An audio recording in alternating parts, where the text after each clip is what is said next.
Hello guys, আমি Deep and welcome back to my channel Deep exclusive. So এখন আমি এই ভিডিওর মধ্যে অনেকগুলো বিষয়কে নিয়ে কিন্তু কথা বলবো। আজকের কিন্তু ড্রপ করা হচ্ছে পরম সুন্দরী অফিসিয়াল ট্রেলার, তাকে নিয়েও কিন্তু কথা বলবো। কিন্তু তার আগে ওয়াট টু এবং কুলিকে নিয়ে কিন্তু অনেকগুলো আপডেটস রয়েছে, সেগুলোকে নিয়ে কিন্তু কথা বলা যাক।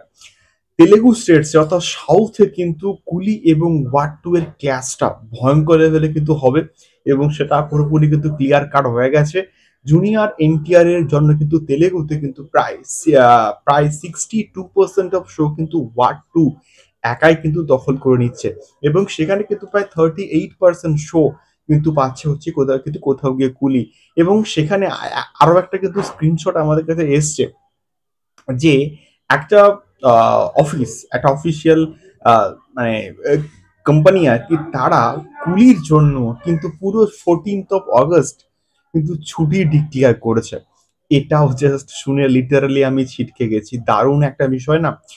তৃতীয়ত কথা হচ্ছে ওয়ার্ড টু এর পোস্ট ক্রেডিট সিনকে নিয়ে। সো ওয়ার্ড টু এর পোস্ট ক্রেডিট সিনে কিন্তু থাকছে বিরাট বিরাট বড় একটা চমক। মানে তারা হয়তো নতুন কোনো ছবির কিন্তু অ্যানাউন্সমেন্ট করতে পারে এবং এটা আমরা কিন্তু প্রত্যেকে জানতাম যে আমাদের ওয়াইআরএফ স্পাই ইউনিভার্সের কিন্তু অ্যালফা আসছে এবং সেখানে আলিয়া ভাট থাকবে, সার্ভারি ওয়াক থাকবে, বা আমাদের এসআর কে বা আমাদের সলমান খানকে নিয়ে কোনো রকম আপকামিং প্রজেক্ট কিন্তু একটা অ্যানাউন্সমেন্ট হলেও কিন্তু হতে পারে। পাঠান টু বা টাইগার ভার্সেস পাঠান, তার একটা কিন্তু অ্যানাউন্সমেন্ট হলেও হতে পারে, আমরা কেউই জানি না। বাট এই পোস্ট ক্রেডিট সিনটা কিন্তু আমাদেরকে দেখতেই হবে, সেটা কিন্তু কোথাও কি এটা আমরা দেখবই।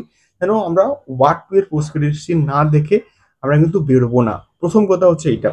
দ্বিতীয় কথা হচ্ছে কিন্তু কোথাও গিয়ে এটা নর্থ আমেরিকাতে কিন্তু কোথাও কি ওয়ার্ড টু টুকটুক করে কিন্তু প্রায় 525 কে ইউএস ডলার কিন্তু সেল করে দিচ্ছে টিকিট, এবং এটাও কিন্তু সত্যি বলতে দারুণ।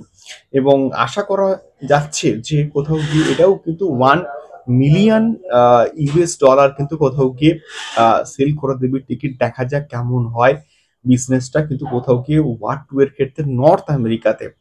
এবং তৃতীয়ত যে বিষয়টাকে নিয়ে কথা বলবো সেটা হচ্ছে গিয়ে ওয়ার্ড টু আমাদের ওয়েস্ট বেঙ্গলে কিন্তু মোটেই কিন্তু বস চলছে না।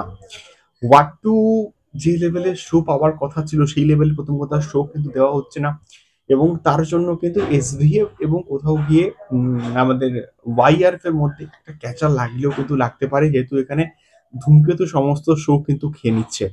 তো তৃতীয়ত যে বিষয়টাকে নিয়ে কথা বল সেটা হচ্ছে গিয়ে পরম সুন্দরী অফিসিয়াল টিজার ট্রেলার, এবং এই ট্রেলারটা বস লাইট চেন্নাই এক্সপ্রেস। তোমরা যারা চেন্নাই এক্সপ্রেস বড় পর্দা দেখেছো বা এখনো যখন দেয় তখনও দেখি হেভি লাগে বস। এসআর কে এবং দীপিকার মধ্যেকার ওই কেমিস্ট্রি এবং গল্পটা যে মধ্যে খুব যে পরিবর্তন আছে, প্রায় একই ধাঁচের হয়তো গল্প, একই ধাঁচের গল্প যেটুকু জাস্ট মনে হচ্ছে। এবং এখানে জাহ্নবী কাপুরকে আমার মনে হয় অতটাও কিন্তু ভাল লাগেনি, এবং তার ওই যে কথা বলার যে ধরন এবং দীপিকার মধ্যেকার যে কথা বলার যে ধরন ছিল, ওই যে সাউথের যে টোনটা সেটা দীপিকার মধ্যে অনেক ফার কিন্তু বেটার আমি নোটিস করলাম, মানে করেছিলাম। বাট জাহ্নবীর ক্ষেত্রে কিন্তু সেটা কোথাও কি ওয়ার্কিং কিন্তু করছে না। এবং ওই একই রকমের গল্প, জাস্ট গানটা কিন্তু খুব ভালো হয়েছে। ওই জায়গাকে ওই সাউথটাকে খুব ভালো করে এক্সপ্লোর করা হয়েছে। ব্যাকগ্রাউন্ড স্কোরের কাজ মোটামুটি ঠিকঠাক, সিদ্ধার্থকে হেভি লাগছে। এবং এখানে আই থিঙ্ক জাহ্নবী কাপুরের জায়গায় যদি অন্য কেউ থাকতো আই থিঙ্ক মনে হয় ভালো হতো। ম্যাডক ফিল্মস এর কাজ দেখা যাক কেমন হয়। বাট ট্রেলারটা সেই স্ট্যান্ডার্ডের কিন্তু হয়নি কোথাও গিয়ে, এটা আমার কিন্তু মনে হয়েছে। তোমাদের কেমন লাগলো অবশ্যই কমেন্ট করতে পারো। পরম সুন্দরী অফিসিয়াল ট্রেলার দেখা হচ্ছে পরবর্তী ভিডিওতে। টাটা।